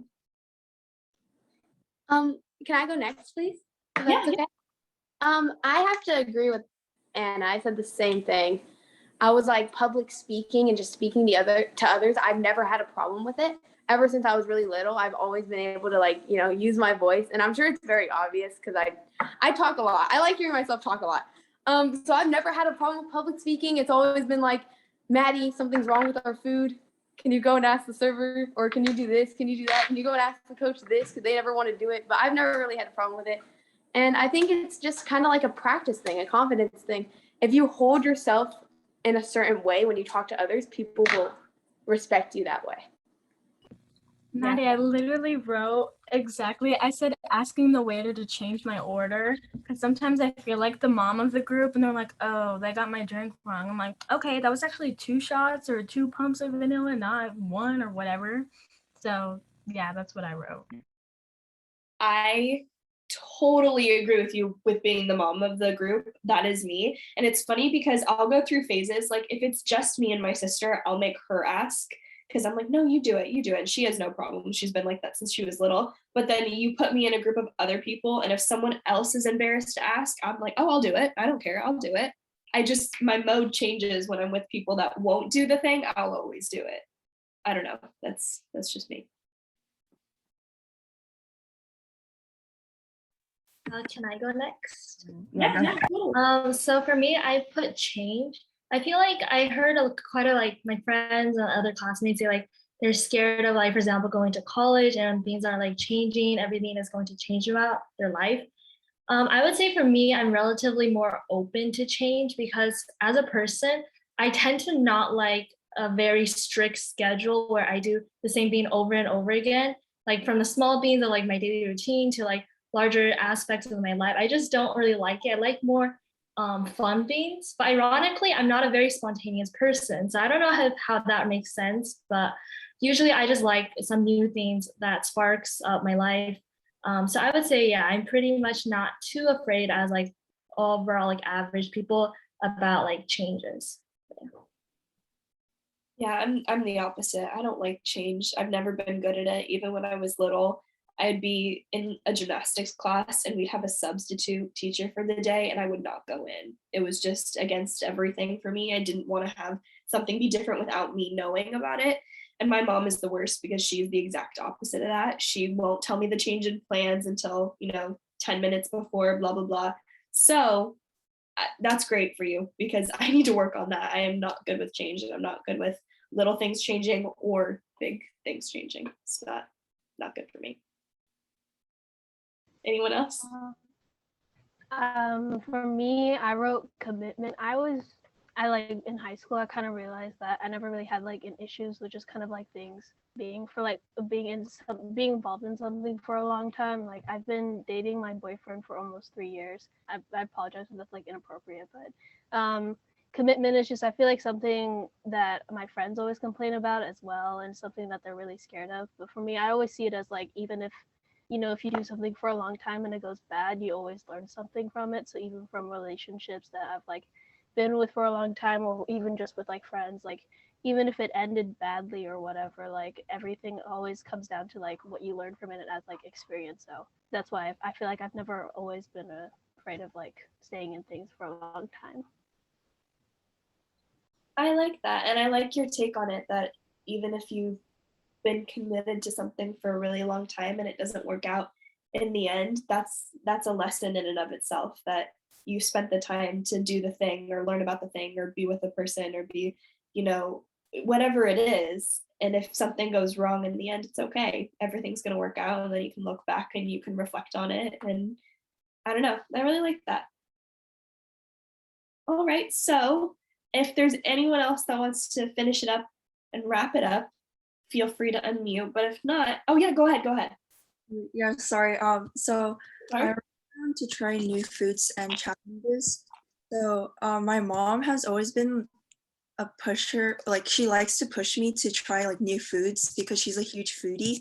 So ever since I was a kid, I would always go to like random restaurants with different cuisines and just like make foods in the house too. So I think I've been exposed to that. I was originally not very comfortable with trying new things like that, but then over the years, like it helped me to develop. And then it also carried over to like challenges. I'm very active. I realized I was a very active person, and I thought I was not like athletically active too, but then I realized like after getting to sports, I like challenging myself in that areas and outside of that too. So just being able to start with food and then moving on to like different challenges, I think like that's something that most people would not agree with. I'm happy that you kind of surprised yourself with that, with sports and just being, I guess, more competitive. Like that's a really cool thing to figure out, no matter what point in your life that you're in. I, for one, was a very picky eater. I was not, the little like the stars that you can get at Carl's Jr., like the chicken stars. When I was little, I'd only eat the points. It was just something about when I was little, I wouldn't eat. And I loved chicken nuggets. Like that was the only food I lived on. I'm surprised I'm alive to this day because that's all I ate. But good job for you for being a not picky child. That was not me. Back to the more serious thing. It's really cool to figure out something, so big in your life to push you to try new things and be that person, because we need more of those people who are just willing to try the thing. So good job. All right. So I thought, now that we've done something fun, kind of opened it up and we're more relaxed now, if you guys want to do a little mini Q&A, whether that can be any questions related to DYW, to school, to life, whatever, we have some time. So I thought we could go ahead and chat. And then I have one more little activity for us to wrap up. It's going to take like 5 minutes at the end. So we have plenty of time. And I just thought I'd leave it open to you guys to start talking. Okay, I have a question about college, like how you picked your college. So it sounds like you went to a really big high school. Am I correct? Like how many kids did you say graduated in your class? 650 in my. Okay, I go to a school with 450 people in the whole school. I go to a private Catholic school. So that like scares me, like just to hear that. But I also want to go to like a medium to like a large size college to just like shock myself into something different. So like, how did you, I know you're not at college yet, but like, how did you decide on what size college you wanted to go to from the experience of going to a bigger school already? That's a really good question. My mom and I, we did a little mini, it's not mini, but a college tour. We did 4 colleges in 5 days. So it was fast and a quicker turnaround. And one of the schools I was looking at was TCU, Texas Christian University in Texas. And so we went and we visited one of our friends who was there. And my campus, not only are there so many kids, but the campus is fairly big. We won Most Spirited School in America like a couple of years ago. Our loud crowd at football games is insane. We do fireworks at homecoming. So it's a very big feeling for our school. Just to be for a high school to do that is a lot. And so when I toured a school like that, that was just, I think it was, I don't know, 5,000 kids, which isn't small. But when I was walking around the campus, I felt like they almost took 2 of my campuses and just squished them together, and that was it. So I got this feeling to me that I was just slightly underwhelmed, just a little bit, just enough for me to walk around and kind of be like, you know, I feel like my school is bigger than this, even though it's not, but it just felt more grand coming from a school that was so big already. And especially with there being so many kids, I mean, my friends and I talked about this at graduation, over half of the kids I had never seen in my life. That just happens when there's so many kids at your school. And so I kind of, for the past 4 years, have lived in that world where you just have so many faces moving all the time. And it's just, you're in the hustle and bustle. And so I figured after visiting bigger schools that that's kind of what I was used to. And it was that times 10. So especially, I mean, University of Iowa is in the Big Ten schools. So it's really, really big. And I kind of figured coming from a school that was already so big, that's probably something that would make me feel more excited in a weird way, that I couldn't have a school that was slightly smaller just because it would be too similar to what I'm in right now. So I wanted something to be different, and that had to be bigger because it's the only choice coming from a class with so many kids. So that was a long explanation for I just wanted a bigger school. Oh no, you're good. This is perfect. Thank you. Yeah. Could I actually add on to that? My first 2 years of high school, I went to a really small school that was like, well, in my opinion, it was like barely over 1,000. And then I transferred to the largest charter school in the nation. We have almost 5,000 students for high school. So it's honestly fun for me because I like that big city, big party type of vibe. And you seriously see a new face every single day. Like you see a new person, a new group of friends every single day. With smaller communities, it's good to have that close-knit type of connection with smaller classroom sizes and things like that to have more relationships. But if you like to talk to a lot of people and want a lot of opportunity, a lot of different clubs for like the most specific things, then a bigger school would be a lot better. That's what I've noticed just with high school. I don't know, college is a whole different ordeal, but yeah.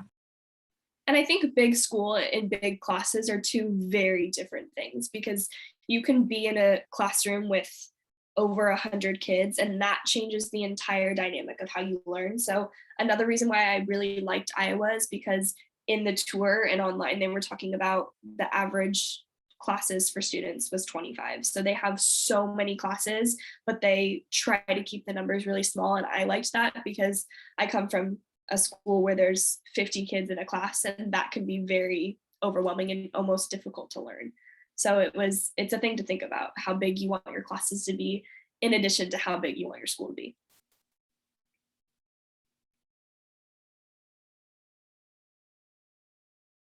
Anyone else? School questions, life questions? I have a question. Yeah. So as the fitness expert, I want to ask you, what are some ways that you are able to prioritize your health and well-being, especially being very busy? How have you managed to do that? And how do you plan to do that when you go to college as well? The idea of transferring the way my life is now and how much I exercise right now to college is kind of scary for me, because I'm also a competitive dancer. So I do a lot of dance. And so it's just built into my schedule because my activity is also physical activity. So it scares me to think that I'm going to go from doing so much exercise to so less in a matter of like 3 weeks.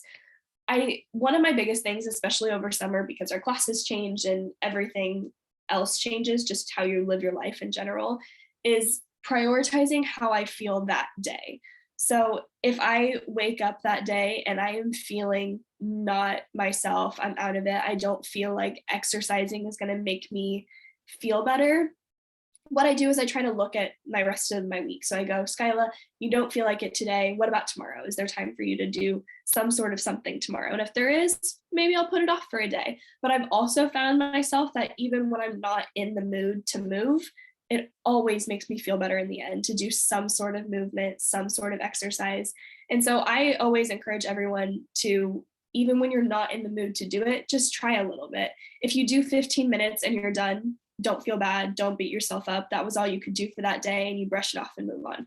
So I think there's really 2 things I look at. I look at how I'm feeling that day, and then what my week looks like, what my next few weeks look like, just so I can prioritize me and finding good times for me to be able to exercise to try to feel a little bit better.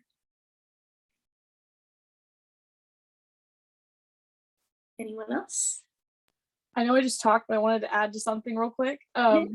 So when you said like you haven't stopped dancing, right? You did it like your whole life kind of. Okay, so I quit dancing. I did competitive dance, did the whole thing since I was 3, my 8th grade year. And then I went to my school's called Garces Memorial High School. And they just had started like a group of dancers that have actually just like quit like in 8th grade, kind of the same deal. And then we all started like, we're like, oh, we all did this before. We're all like dancers, but we're just like sick of it, you know? And so it's kind of fun to have that like little community that I didn't think I would find at all. So I just think that's like, that was interesting for me. And it got me back into dance in a way that I love it, because I do love it. I just couldn't do it on that level anymore. So I hope you find something like that when you go away to college. Maybe you'll find something similar and you can keep that love in your life, because dance is a really cool thing to have in your life continually. Yeah, I think so too. I emailed my counselor yesterday to see if I could add a dance class, because I had a moment where I was talking with some of my dance teachers and my mom, and I just realized I will be going from close to 15, probably more plus hours a week to nothing. And I just had a vision of what that could do to me mentally and to my body. And I was like, I don't think I'm ready for that. I don't think I can go from pedal to the metal to nothing. So it's really cool that you were able to find a way to keep doing things you love. And I also feel like, just in a way for everyone to relate, finding something you love at every point in your life is so important. I feel like, especially when the world kind of stopped and my dance was different and life was different, trying to find just a small thing. It doesn't have to be at the scale it was before, but something little that you love that you can hold on to try to get you through. It's really important. All right, anyone else? I know you came from San Diego, just like I did, and a couple other girls here, and competed at the local, state, and national level. And nationals was virtual. So what did you take away from that experience, and how was it participating in the virtual program?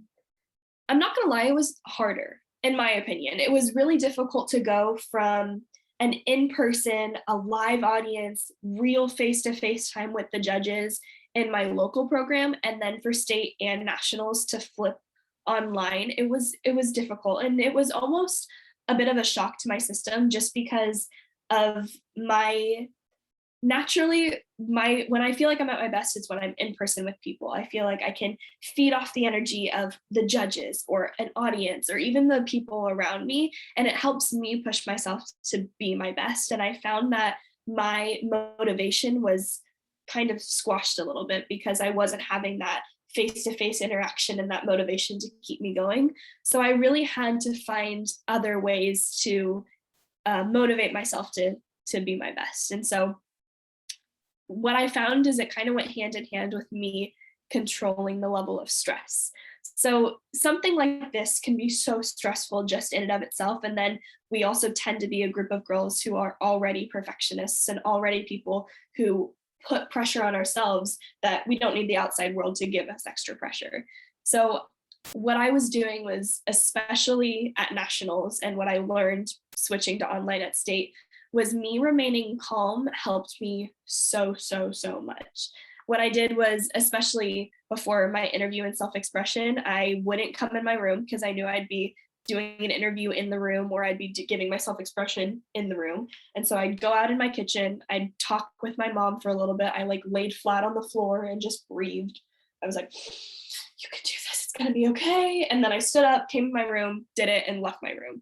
And it was almost the same mantra of like, leave everything on the floor. I just wanted to come in, do it, leave, and then let it be. If I had a mistake here and there, it's fine. It's gonna work out in the end. So, and that's not necessarily something I needed to do when I was in person for my state, or for my San Diego program. It didn't freak me out at the level it did being at home, which is so odd. I feel like it should be the opposite. When you're in front of so many people and you have an audience of parents and peers and whoever it may be, you would think that you would get more nervous there. But I was just, something happened in my brain, and me being in my room and being in my own space really messed me up. So I had to find ways to calm myself down, push past the little mistakes, and know that whatever happens, happens, and I did my best.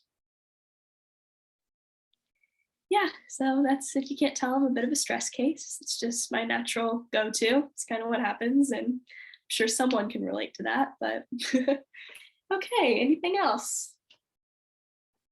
I actually have a question that goes off about like performing in front of a group or in front of like an audience. So like when it comes to like dancing, singing, like performing, or even just giving like a presentation or speech in front of people, how do you like overcome that nervousness and fear of like blanking out on the spot, like forgetting everything that you're preparing?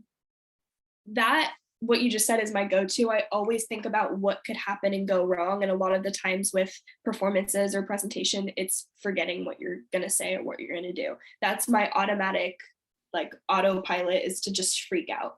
So I think since middle school and high school, every year I've had to make a change, kind of how I'm thinking and how I'm speaking. And if we just go off the example of like presentations at school, in 6th grade and 7th grade, I didn't really care. I was doing my best, and I would just talk in front of people and it was no problem. And then I feel like in those beginning years of high school and just being in such a big school and with so many different people, it really made me more nervous to speak in front of people and to present things in front of people. And what has helped me more than anything is, I'm just going to keep saying it, but like trying to keep myself calm. And there's been so many different ways to do that. And I've just noticed such a big difference when I'm calm and I go into something versus when I'm super anxious and super nervous going into something. So for me, that's first keeping my brain in check. So I kind of go through a checklist. I go, Skyla, did you do everything you possibly could to prepare? If I say yes, what more could I have done? Nothing. So I pushed past that. I've prepared. I'm ready. Then I go, what can be the worst thing to happen if you were to mess up? And a lot of the time it's like you stumble over your words and then you take a moment, pause, and you get back onto your track. You go back to the presentation or back to whatever you were doing. And so and everyone's different. Everyone needs to tell themselves different things. So I kind of go through your own personal checklist of what can you do to make this experience the best? Is that preparing? Is that reviewing? Whatever you need to do. And then I just try to, this is just me that I found helps so much, is like try to breathe. That has made such a big difference in my life, especially at school and at dance and with DYW, is taking a moment to like inhale through my mouth, exhale through my nose, the whole thing. And it's as cheesy as it sounds, because I've never liked yoga. I've just never been a big yoga person, but everyone says that yoga breathing really does help you by calming your heart rate. And I just, maybe it's all in my head that I do that beforehand, but it really helps me when I go to do presentations, performances, DYW, all of that. So a little recap, I kind of go through my checklist and then I breathe, and it's really, really helped me stay calm. I have a question. Yeah. So kind of earlier you were talking about going from having so much physical activity and how scary it was going to be for you to kind of going from all to essentially nothing.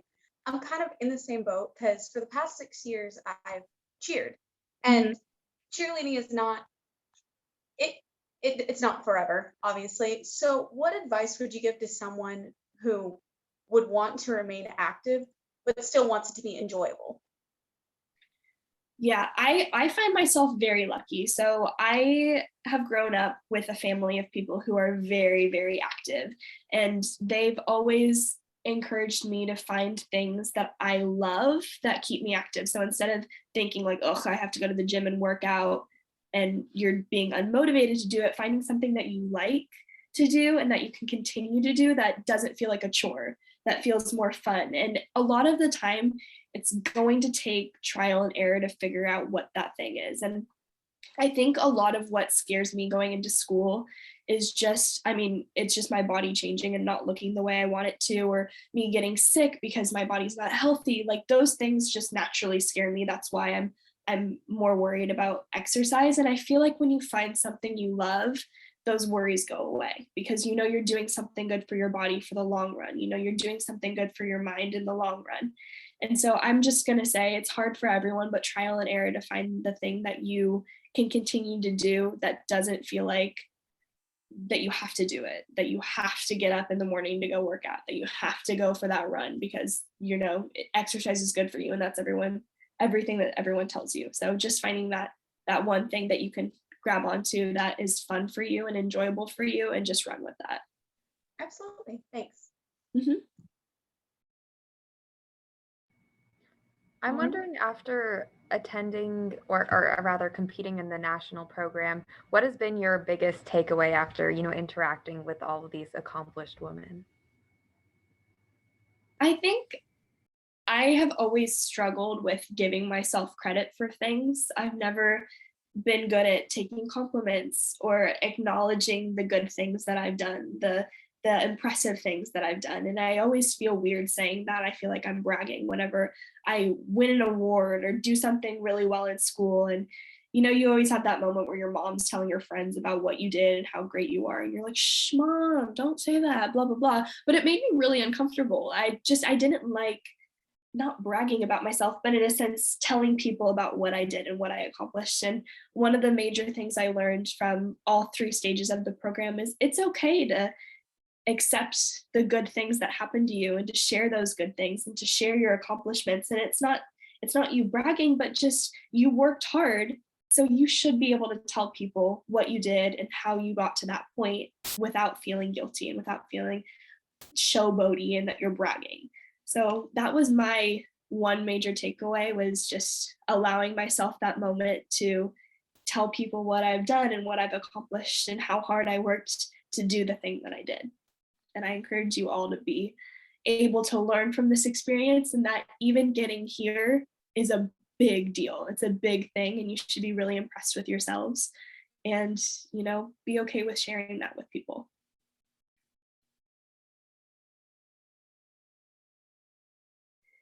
Anyone else before we kind of move on to that last little activity I have?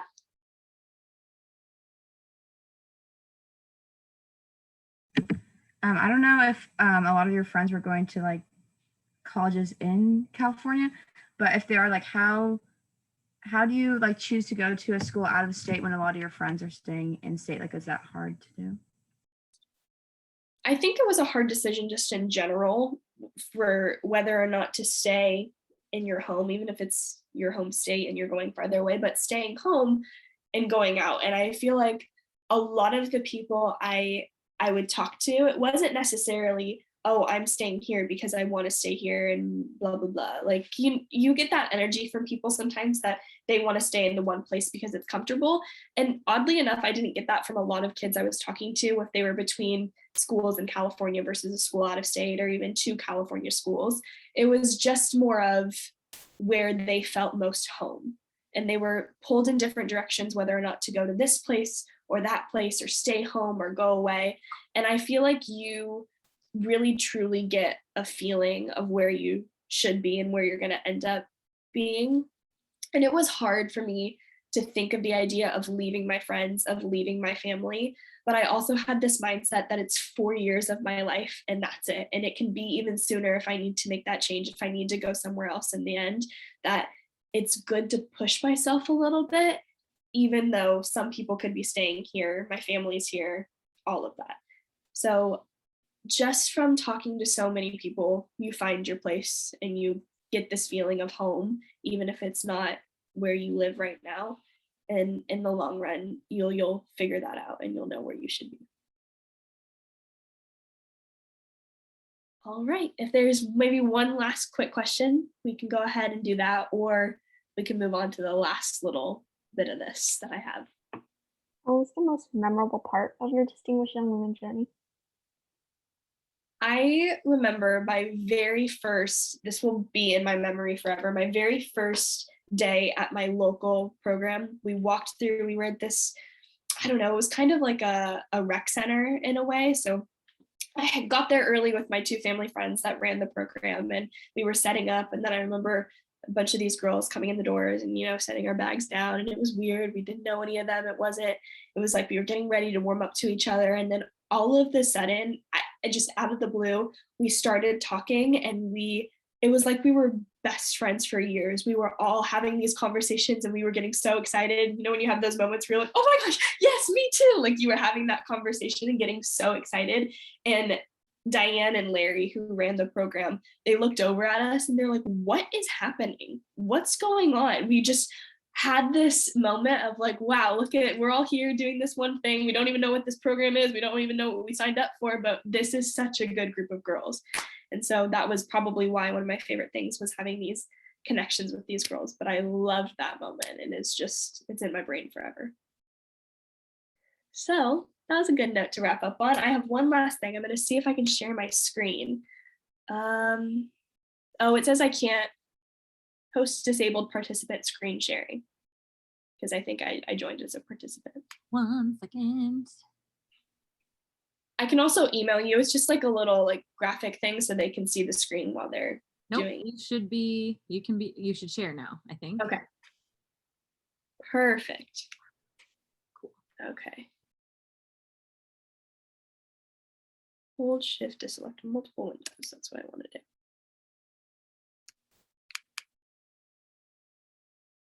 Okay, can you see this? It says mindful journal prompts at the top. Cool. Okay, so a little fun fact about me, just in the past year or so, I've really gotten into journaling.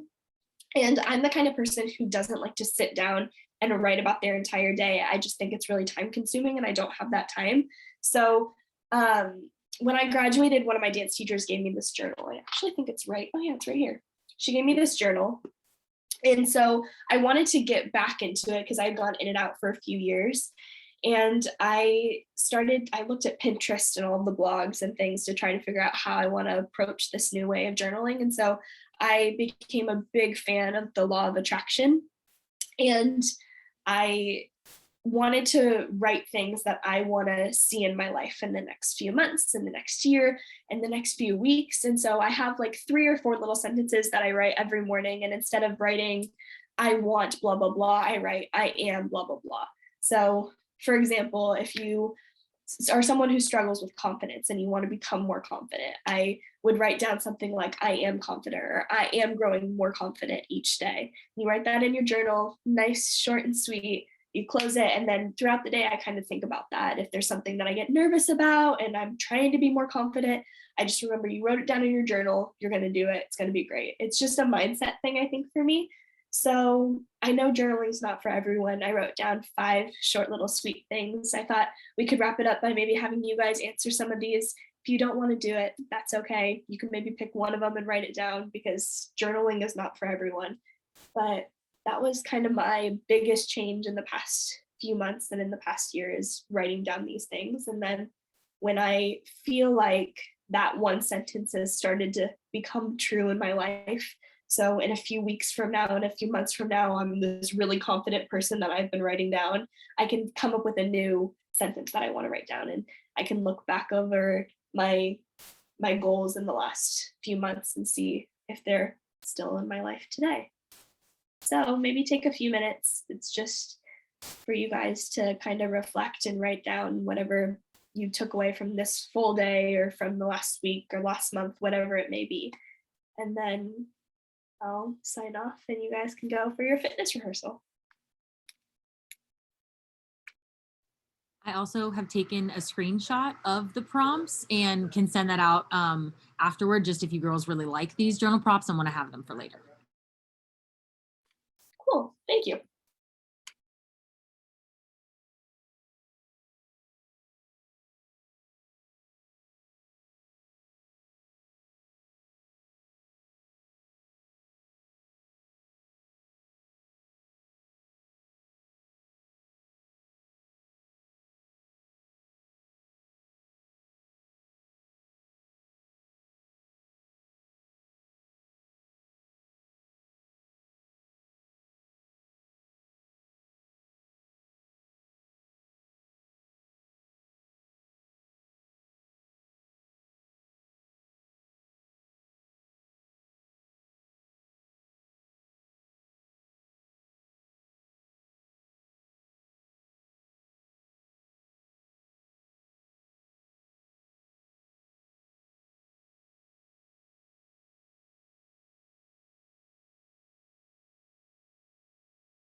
All right, so there's like 2 minutes left in this Zoom, and I just wanted to say, you guys, if you're doing this, go ahead and wrap it up. And if you need a few more minutes, you have it, so you don't have to listen to me. But thank you guys so much for letting me come on here and talk with you guys and being willing to talk with me. I know sometimes Zooms are not fun and they can be tedious and boring, and the last thing you want to do is unmute and share. But thank you guys for doing that and participating. And I had fun seeing all your faces and getting to know you. And I want to wish you all the best of luck and just to be proud of yourselves for coming this far and working so hard. And I'm sure you've heard it from a lot of speakers and you will hear it for the rest of the week. But, give yourself a little pat on the back and just know, stay calm. You'll do amazing. It's going to be great. And I can't wait to see all that you guys do. So thank you so much. Thank you. Bye, guys. Thank you. Thank you. Bye, Skyla. I don't know if you have to make me the host again before you leave, or if you can just leave. I'm new to Well, maybe I should try to make you the host so I don't leave and then you have to contact me to change it back. Yeah, only because then I need to make the choreographers the host in just a minute. What can I do to change it back? On my, on the screen of me, there's mute and then the 3 dots. Uh-huh. You just click the 3 dots and then click make host. Okay. Make host. Yeah.